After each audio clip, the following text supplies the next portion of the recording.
Oke, pertemuan 15 viewing. Jadi kita ada di sini bagian terakhir viewing. Semuanya sudah tercakup. Pokok bahasan viewing. Sub pokok bahasan adalah proyeksi, ortogonal dan perspektif. Kemudian GL frustum, GL perspektif, kamera, gerak kebalikan transformasi, kemudian glue look at, terus gerak kamera dibagi dua, maju dan mundur, sama rotasi kanan dan rotasi kiri. Untuk yang rotasi kanan dan kiri dibagi lagi ada matrik rotasi dan vektor ternormalisasi. Latihannya bikin seperti ini. Ada tipot di paling depan di sumbu Y, ini sumbu Y positif. Kemudian di sumbu koordinat ada bola. Di belakangnya bola di sumbu Z negatif ada donat atau torus. Ini bisa dilihat di sini, di CPP di sini. Bisa dibuka, terus di copy isinya, letakkan di sini. Ini saya del, saya paste lagi, terus saya run. Ini nanti hasilnya akan hasil akhir dari program ini.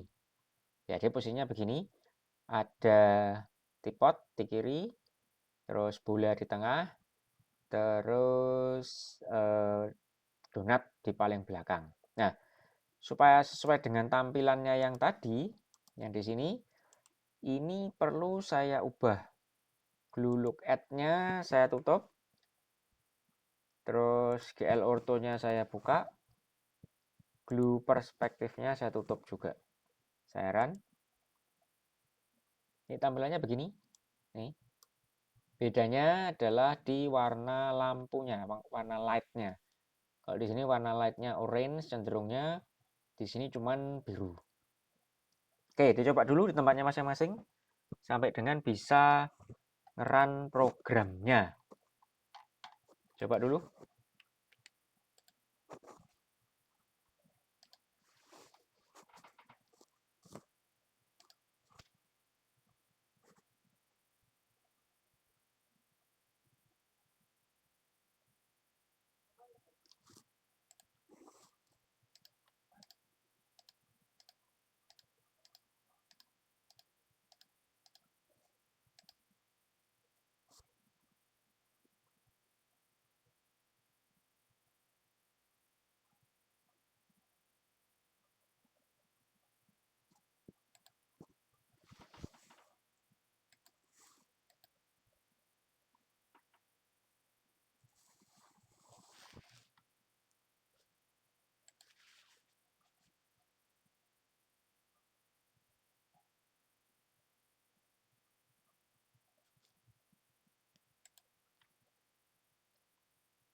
Oke, sudah? Ada pertanyaan? Ada, saya lanjutkan. Terus proyeksi grafis. Proyeksi grafis adalah cara-cara atau metode-metode yang digunakan dalam menggambar teknik yang bertujuan membentuk gambar dua dimensi dari objek tiga dimensi pada permukaan planar. Jadi kalau kita punya objek tiga dimensi di sini, dan kita mau membuat tampilannya dalam permukaan datar, planar atau datar, maka perlu ada metode-metode khusus supaya tampilan gambar yang terbentuk ini benar-benar menunjukkan objeknya, objek 3 dimensinya.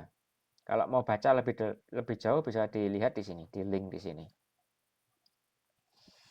Terus garis-garis pada proyeksi ortografis, ini proyeksi grafis dibagi dua.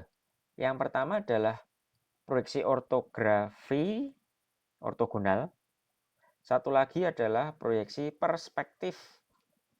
Yang ortografik, itu cirinya adalah garis-garis proyeksi ada pada posisi tegak lurus.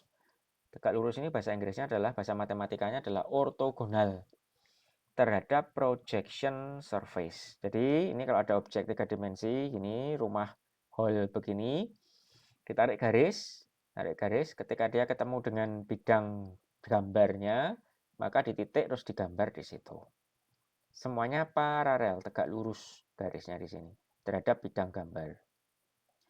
Yang kedua, perspektif, proyeksi perspektif. Garis-garis proyeksinya bertemu atau menyatu di pusat proyeksi. Dalam hal ini mata manusia. Karena mata manusia itu melihat alam sekitar itu dalam proyeksi perspektif. Mata manusia tidak melihat alam sekitar dalam proyeksi ortogonal, tetapi proyeksi perspektif. Dan dia garis-garisnya ketemu di satu titik di bagian belakang mata, yaitu pada bagian retina, menyatu di sana.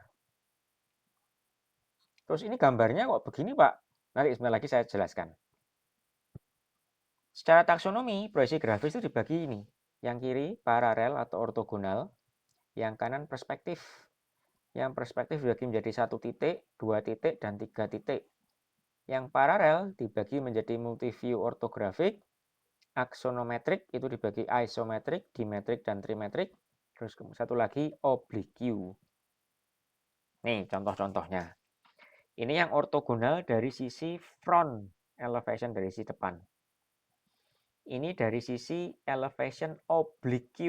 Oblique begini, ortogonal juga. Ini plan oblique, ortogonal juga. Ini isometrik, ortogonal juga. Ini perspektif dengan one point atau 1 titik. Maksudnya apa? Dia punya 1 titik hilang. Ada di mana titik hilangnya? Di sini.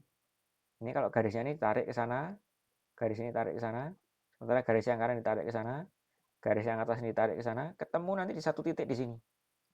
Ketemu di 1 titik di sini. Titik hilangnya, ngumpulnya semuanya ada di sini. Terus kalau yang ini 3 point perspektif, dia punya 3 titik hilang. Di mana? 1 di sana, ini garisnya. 1 di sini garisnya. Dan 1 dari pilar-pilarnya ini ke bawah. Jadi dia punya 1, 2, 3 di bawah. Terus untuk orthographic projection, dia posisi garis proyeksinya itu tegak lurus. Nih, untuk multiview orthographic projection, dia membagi satu objek 3 dimensi menjadi beberapa sisi tampilan. Jadi yang ini sisi tampilan front, ini sisi tampilan top atas, ini sisi tampilan side samping. Ini ditampilkan 3 sisi untuk satu objek yang sama. Terus biasanya ditambah satu lagi tampilan isometrik di sini. Nah, tampilan yang semacam ini digunakan di di program 3ds Max. 3ds Max itu membagi tampilan utama jadi 4 bagian. Front, top, side, dan isometrik. Beda dengan Blender, kalau Blender itu biasanya ditampilkannya yang isometrik di sini. Terus, 3D parallel projection. Jadi kalau ada objek, dia ada garis proyeksi, atau bahasa lainnya adalah, nama lainnya adalah proyektor. Terus ketika ketemu dengan bidang gambar, di titik di sana, digambar di sana. Nah, bidang gambar ini namanya projection plane. Terus dia punya yang namanya DOP. DOP ini adalah direction of projection, arah proyeksi. Terus ini sudah yang proyeksi ortogonal ini yang sudah kita pakai berkali-kali dari sejak yang masuk ke 3 dimensi pakai GL ortho, yang ketika masih 2 dimensi pakai glue ortho 2D. Kalau GL ortho dia punya 6 buah argumen, left right, bottom top, near far. Dia modelnya jadi balok begini. Kalau yang glue ortho 2D dia cukup punya 4 argumen karena dia bidang gambar 2 dimensi. Keduanya, glue ortho ataupun GL ortho ataupun glue ortho 2D itu sama-sama menggunakan proyeksi ortogonal. Makanya singkatannya dari sini. Ortho ini apa? Ortho dari ini. Orthogonal projection.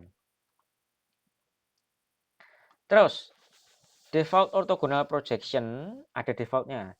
Itu adalah sebuah cube kubus dengan panjang sisinya sebesar 2 dan diletakkan center di sumbu koordinat. Jadi ada kubus di sumbu koordinat di sini. Jadi ini ada bola di sini, ada dalam kubus, ada limas ada di dalam kubus, maka keduanya, dua objeknya akan digambar di projection plane yang letaknya di Z sama dengan 0. Sementara ada objek yang di luar kubus tersebut akan dipotong. Objek ini tidak akan tampil di layar. Terus perspektif projection. Garis-garis proyeksi bertemu atau menyatu di pusat proyeksi. Nah, mirip dengan yang ortogonal, garis-garisnya ini, garis proyeksinya disebut dengan proyektor. Bidang gambarnya projection plane. Bedanya, kalau yang ortogonal tadi ada DOP, yang perspektif ada COP.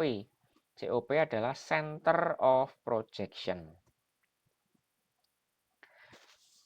Terus ini di dalam proyeksi perspektif ada yang namanya vanishing point atau titik hilang, yaitu titik tempat garis-garis proyeksi menyatu, disebut sebagai titik hilang atau vanishing point.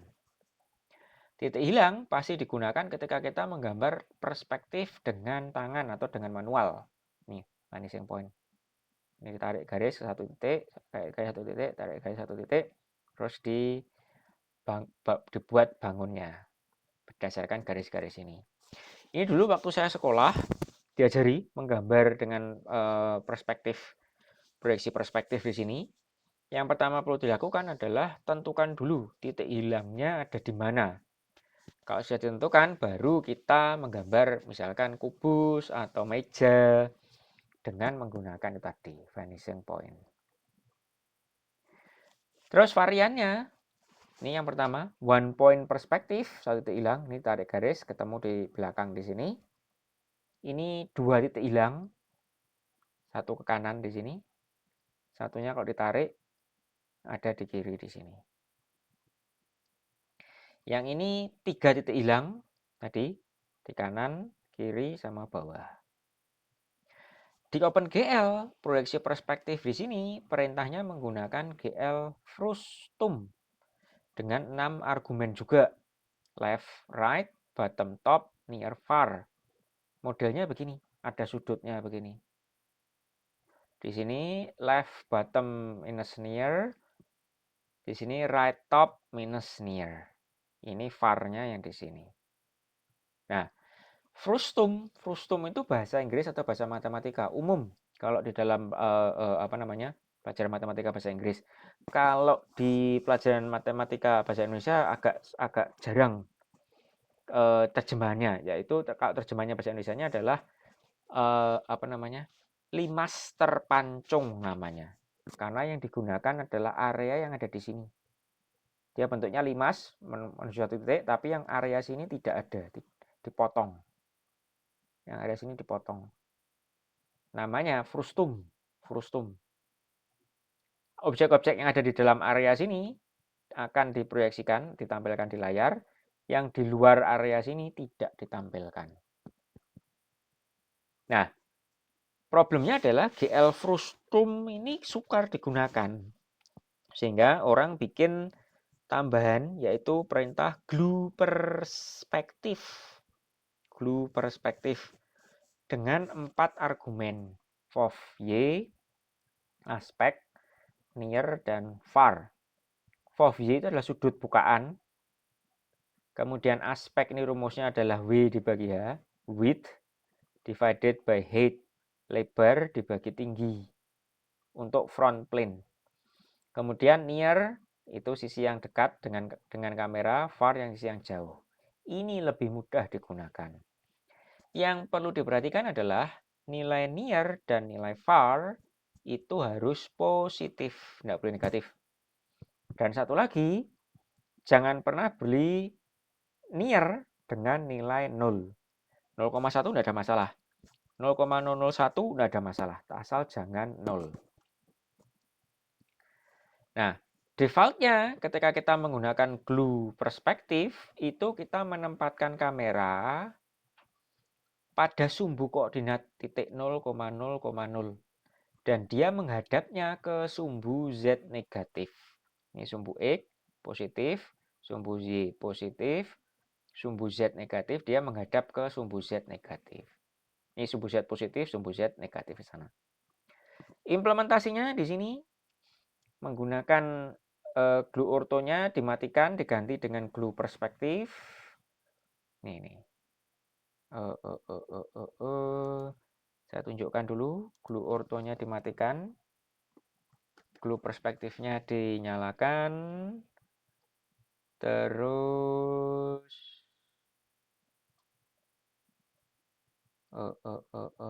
sudah saya run. Nih, loh, kok gini Pak? Ini mana anunya? Apa namanya? Tipotnya Pak? Kok kelihatannya kok donatnya saja? Ya, ya kan? Nih, glue ortonya dimatikan, glue perspektifnya dinyalakan. Tampilannya begini. Kenapa kok begini? Bilang kemana tipotnya? Itu karena posisi glue perspektif saya near-nya 1. Far-nya 20. Jadi, kalau tadi ada 3 objek, satu di sini tipot, di sini bola, kemudian di sini yang di sini adalah donat. Dia mulainya dari titik sini. Mulai melihat kameranya sampai ke sana. Sampai ke sana. Jadi yang terlihat cuman donatnya. Bolanya ada di belakangnya dia. Tipotnya ada di belakangnya dia. Dia tidak masuk ke dalam frustumnya dia. Makanya yang masuk itu hanyalah si donatnya saja. Oke, dicoba dulu di tempatnya masing-masing. Dicoba dulu tempatnya masing-masing. Sebelum saya lanjut materinya, ada pertanyaan kah?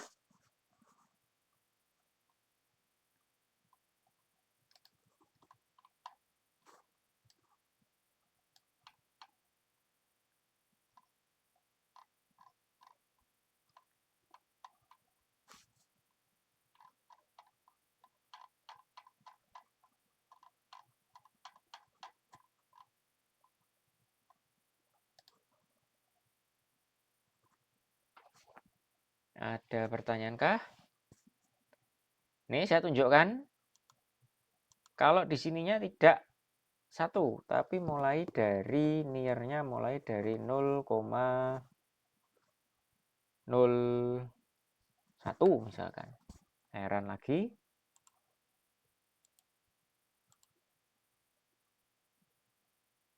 Nih.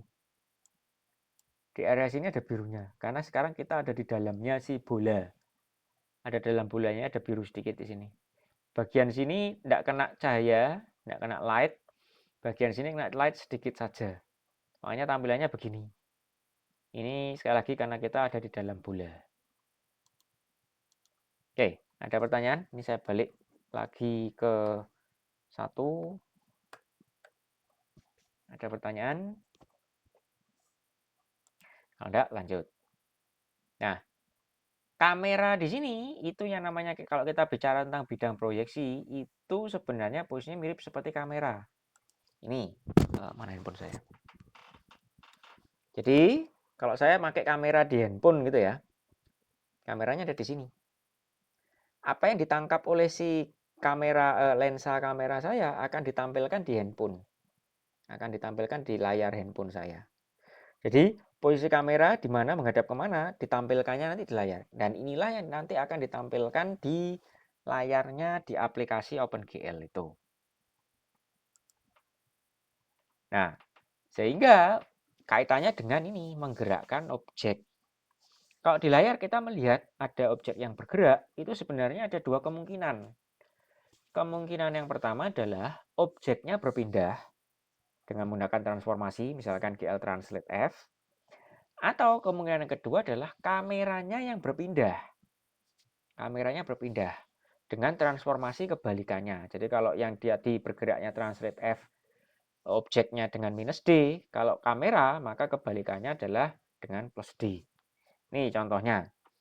Ini kamera awal, posisinya di sumbu koordinat, menghadap sumbu Z negatif. Dia bisa dimundurkan kameranya. Maka seolah-olah objek-objek yang ada di sini kelihatan mundur. Padahal mereka tetap posisinya terhadap sumbu koordinat, mereka tetap. Kameranya saja yang berpindah. Terus kameranya bisa berotasi ini. Dari sumbu Z ke sumbu X tetap menghadap ke sumbu koordinat. Maka objek-objeknya akan terlihat seperti berotasi. Padahal tidak, objeknya tetap di sana.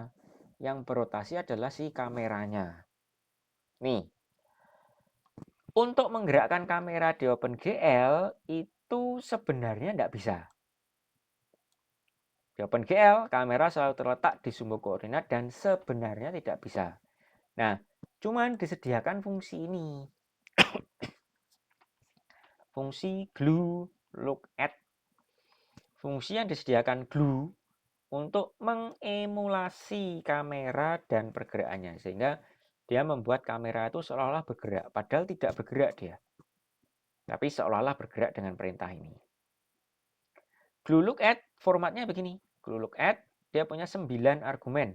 IX, IY, IZ, at X, at Y, at Z, up X, up Y, dan up Z. 3 yang pertama di sini itu untuk penentuan posisi kameranya ada di mana. Nih, IX, IY, IZ. 3 yang berikutnya itu menentukan titik yang lagi disorot oleh kamera itu ada di mana. Nih, at X, at Y, at Z. Sementara yang terakhir, up X, up X, up Y, up Z itu menentukan kameranya ini menghadap ke atasnya ke sisi yang mana. Apa Pak itu maksudnya? Maksudnya begini. Nih.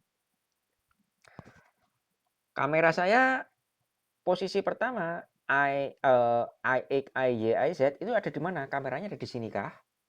Atau di sini kah? Atau di sini kah? Atau di sana kah? Itu harus diatur dulu posisi kamera yang pertama. Terus at itu menghadap kemana? Dia menghadap ke sana, atau menghadap ke sana, atau menghadap ke sana, atau menghadap ke sana. Nah ini beda. Nanti apa yang ditampilkan di layar itu akan berbeda drastis sesuai dengan apa kita menghadapkan kameranya kemana. Sama-sama dia posisinya di sini. Hadap sana sama hadap sini, hadap sini dengan hadap sini, tampilannya kan jelas berbeda. Sekalipun posisi kameranya sama. Sedangkan yang terakhir, posisi up itu menentukan hadap atasnya gimana. Jadi misalkan di sini ada objek. Nah, dia posisi kamera di sini, dia menghadapnya ke sini sudah. Tapi up-nya gimana? Apakah begini? Ataukah begini? Ataukah dibalik? Ataukah kebalik begini? Nah, itu menentukan nanti gambarnya itu sisi atasnya di mana. Itu ditentukan oleh up. Implementasinya bisa di sini dicontohkan di dalam fungsi display. Setelah GL clear, GL load identity yang pertama adalah glue look at. Di sini contohnya adalah 0010. Yang dicontoh di situ agak berbeda.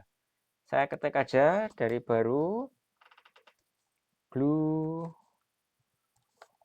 look at, terus kemudian 0,0,10, terus 0,0,0, terus 0,1,0. Saya run. Nih. Dia posisinya di sumbu Z positif nilai 10, menghadap ke sumbu koordinat. Ininya kok satu-satu. Sebentar. 010. Ininya 0. Cairan lagi. Nih. Dia sisi atasnya adalah sumbu Y. Sumbu X-nya 0, sumbu Y 1, sumbu Z 0. Dicoba dulu di tempatnya masing-masing. Dicoba dulu di tempatnya masing-masing. Sama kalau ada pertanyaan.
Oke, ada pertanyaan? Terus bisa dicoba sendiri mengubah nilai-nilainya di sini, glue look at-nya. Nih, contohnya di sini glue look at ininya diganti ke minus 10. Minus 10. Saya run. Nah, sekarang dari belakang. Ini kelihatan donat dulu, depannya di sini bola. Si tipotnya ada di belakangnya bola. Termasuk kalau kita mau ganti glue-nya dari sisi sumbu X positif, saya run. Yo, bentar. Glue look at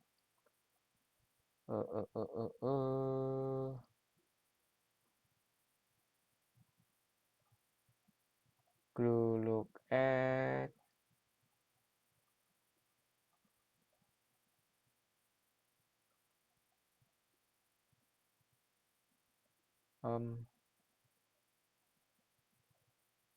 oh ya, harusnya ada masalah. Bentar.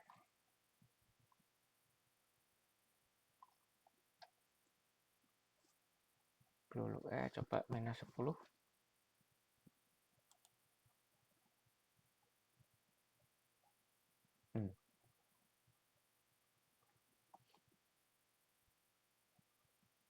Glue perspektif 65 120. Sebentar, saya balik lagi.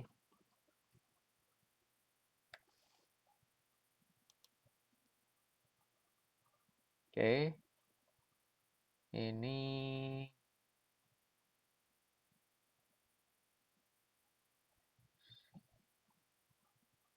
0.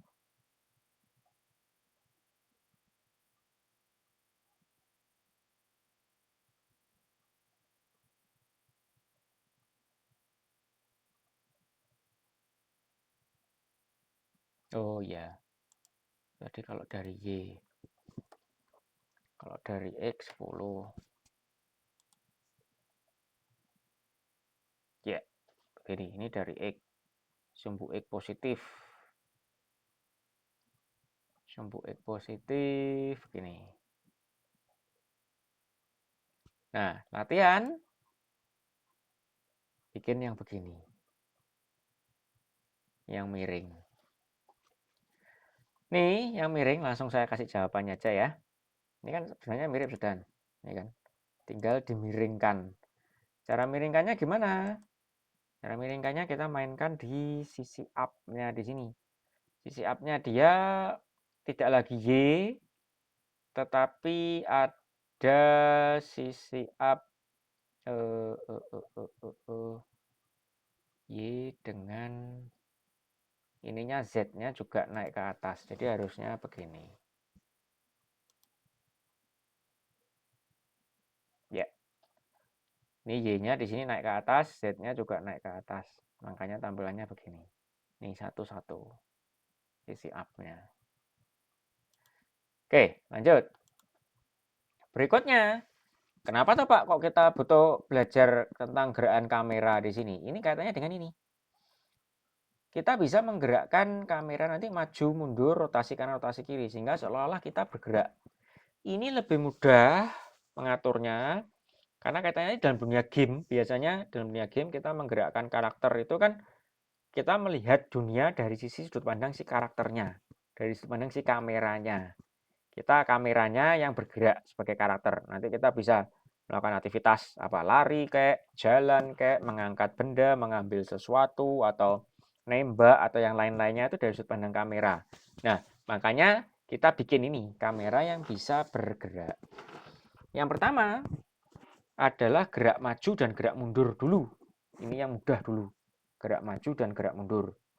Caranya adalah posisi X, Y, dan Z dari kamera itu dibuatkan variabelnya. Jadi 3 variabel.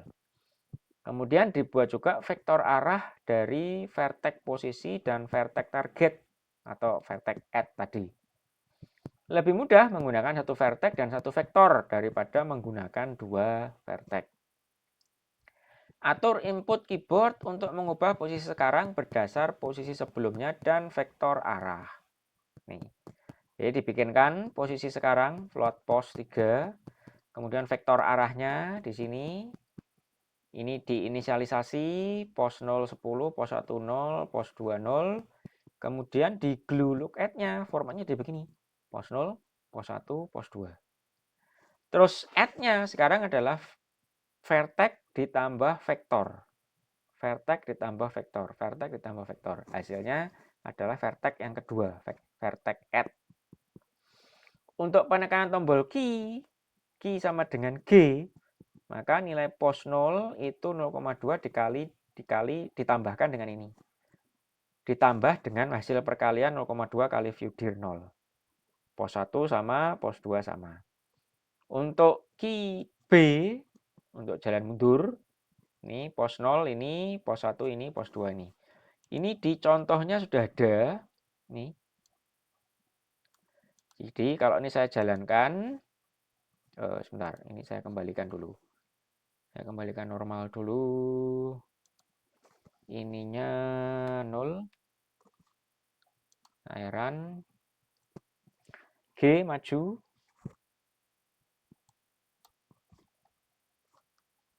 Ini satu ketinggalan. Bentar.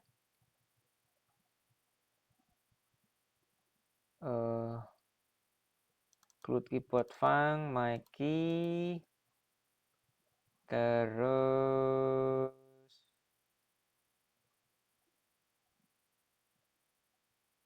ininya glue lookadd-nya belum saya kembalikan ke sini. Saya run. Ini kan. Saya tekan tombol G, dia maju. B, dia mundur. G maju, B mundur. Tuh. Ada pertanyaan dulu sampai sini. Ada pertanyaan kah sampai sini? Ada pertanyaan kah? Terus berikutnya adalah gerak rotasi kiri dan gerak rotasi kanan. Ada dua cara. Yang pertama adalah perhitungan matrik rotasi dan yang kedua adalah perhitungan vektor. Kembali ke sini, ke matrik rotasi di OpenGL. dia punya 3 matrik rotasi, tergantung dari sumbu rotasinya yang mana. Kalau sumbu rotasinya adalah sumbu X, maka matriknya begini. Kalau sumbu rotasi sumbu Y, matriknya begini. Kalau sumbu rotasi sumbu Z, matriknya begini. Nah, dalam kasus kita, dalam contoh ini, dia menghadap ke atasnya itu mana tadi? Ini menghadap ke atasnya pada sumbu Y. Maka kita menggunakan matrik rotasi yang ini. Sehingga nih, matrik rotasinya pada sumbu Y di sini. Ini proses perhitungannya dilakukan terhadap vektor arah view dir tadi. Jadinya begini, view dir 0 dikali cos, ini kan, cos. Ditambah view dir 2 dikali sin. View dir 2 dikali sin. Itu yang berubah adalah view dir 0. View dir 2 sama dengan minus view dir 0 dikali sin. Ini kan, minus sin. Ditambah view dir 2 dikali cos. Cos. Loh Pak, ini nilainya dari mana Pak? Minus 0,03 di sini. 0,03-nya sendiri itu terserah. Asal angkanya kecil supaya pergerakannya tidak terlalu cepat. Mutarnya tidak terlalu cepat. Angka negatif di sini karena dia bergerak searah jarum jam. Kan kalau ini kanan, tombol kanan N itu kan dia bergerak rotasi kanan, searah jarum jam. Maka kalau searah jarum jam itu nilai sudutnya negatif. Kalau dia bergerak ke kiri, rotasi ke kiri ini dengan menekan tombol V, berlawanan arah jarum jam, maka sudutnya ini nilainya adalah positif. Rumusnya sama. Ini di sini ada sudahan. Kalau saya run, ini saya maju G, saya tekan N, dia rotasi ke kanan. Maju lagi, rotasi ke kanan. Kalau saya tekan rotasi ke kiri, V, terus maju ke sini.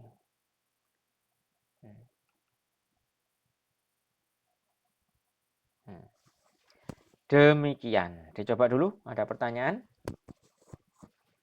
Dicoba dulu, ada pertanyaan?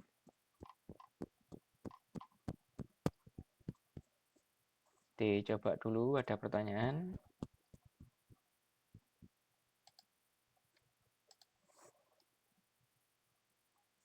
Kalau tidak ada, yang terakhir. Dengan metode kedua, yaitu dengan rotasi kiri kanan dengan menggunakan perhitungan vektor. Yaitu melakukan perhitungan trigonometri terhadap vektor arah yang ternormalisasi. Ingat, pelajaran sebelumnya, vektor yang ternormalisasi itu cirinya adalah besar vektornya adalah 1. Sehingga, ini, kalau kita punya lingkaran dengan radius 1, kalau kita mau nyari komponen, ini ada garis menghadap ke sana ya. Saya mau nyari nilai komponen X-nya. Maka cukup dikoskan dengan sudutnya dia. Dikoskan dengan sudutnya dia. Karena cos itu kan rumusnya X dibagi dengan R. R-nya 1. Sehingga cos X itu, cos theta di sini adalah sama dengan X. Sama juga dengan sin. Sin di sini kalau R-nya adalah 1, kan rumusnya kan sin theta itu kan sama dengan Y per R. R-nya 1. Maka sin theta sama dengan Y. Kita langsung tahu panjangnya Y berapa, panjangnya X berapa. Tapi hanya berlaku pada vektor yang panjangnya 1, yaitu vektor yang ternormalisasi tadi. Sehingga modelnya begini sekarang. Kita punya sekarang sudutnya alfa. Alfa 3,1415 ini berarti 180 derajat. 180 derajat berarti dia, kalau kita ada di sumbu X positif, dia menghadap ke sumbu X negatif. Kalau ditekan N, alfanya ditambah dengan angka yang kecil. Kemudian rumusnya cukup begini. View dir 0 sekarang cos alfa. View dir 2 sin alfa. Kalau ditekan V, alfanya dikurangi dengan angka yang kecil. Terus rumusnya sama. Metode ini lebih cepat. Kenapa? Karena kalau metode yang ini, perkaliannya panjang. View dir 0 perkalian dua sisi. Sisi yang pertama ada cos, sisi yang kedua ada sinus. View dir 2 juga demikian. Perkalian dua sisi. Sisi yang pertama ada sinusnya, sisi yang kedua ada cos. Sebenarnya di sini cukup 1. view dari 0 langsung cos alfa, selesai. Nggak ada perkalian, nggak ada penjumlahan, langsung cos saja, satu saja. View dari 2 langsung sin alfa, selesai.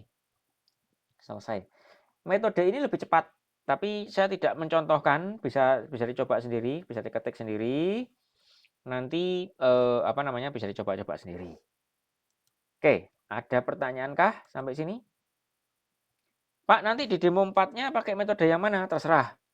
Mau yang metode perkalian matriks di sini boleh, mau metode yang vektor ternormalisasi juga boleh. Terserah. Nih, kaitannya dengan demo 4 adalah viewing di sini, pergerakan kamera itu terjadi ketika mau masuk mode view yang ketiga, di mana kamera bisa bergerak di dalam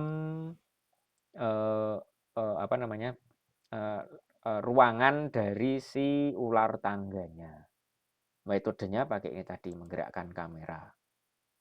Ada pertanyaan sampai sini? Materi sudah selesai. Jadi saya sudah mengcover semua hal yang diperlukan untuk mahasiswa mengerjakan demo UAS. Ada pertanyaan? Nah, bedanya apa? Yang saya jelaskan di sini dengan demo UAS. Yang di sini yang saya jelaskan di sini sisi up-nya itu sisi Y, sisi up-nya. Sementara yang di aplikasi ular tangganya yang dibikin di demo-demo sebelumnya, sisi up-nya adalah sisi Z. Sisi up-nya adalah sisi Z. Karena kan dari awal ketika membangun 2 dimensi, mahasiswa membangun objek-objeknya kan dari sumbu X dan Y.